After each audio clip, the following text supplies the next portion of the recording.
the show. This is Film Dairy. I am Terrell. Tonight's movie is Evil Dead 2013, the new one.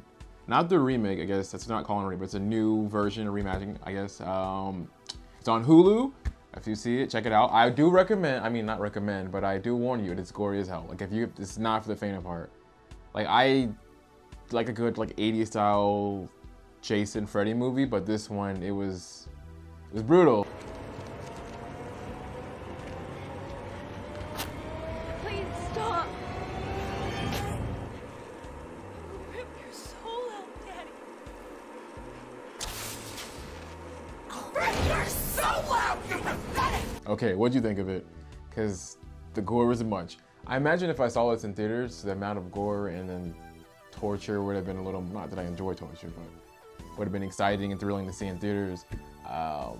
But at home, it's a bit, when you're watching it by yourself, it sort of gets, again, I kind of compare them to the 80s ones where there's sort of the prosthetics and there's sort of a lean into the sort of authentic attempt to make a genuine experience, but there's something fun about the sort of unintentional, now present day, sort of playful cheesiness of it, of like the original one.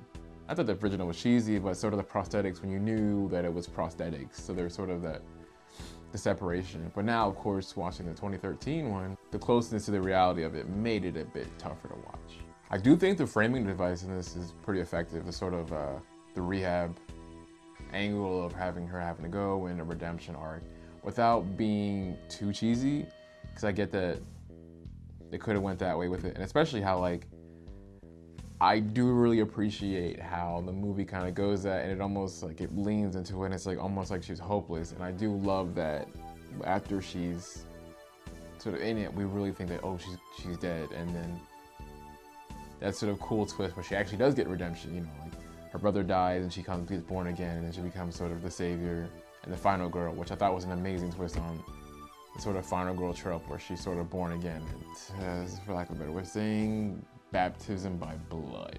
It wasn't so much the gratuitous violence I think myself and other people maybe struggled with, because melee is always fun in movies, and sort of Tarantino does violence and aesthetic, but there's something about when it's violence and then you go a step further and it's almost like you're getting a visceral pain to it, which also works both ways, because then now you have violence is sort of real, and then people are getting hurt, like the girl on the arm, and then having to saw her own arm off. I did appreciate the vomiting. It was good, because it had a good viscosity. And the little details like that really just sort of made it feel disgusted. Because of course, vomiting is disgusting when it's watery with a nice sludgy slime, like classic Nickelodeon slime. I'm glad the chainsaw got used. I think that was a great use of it.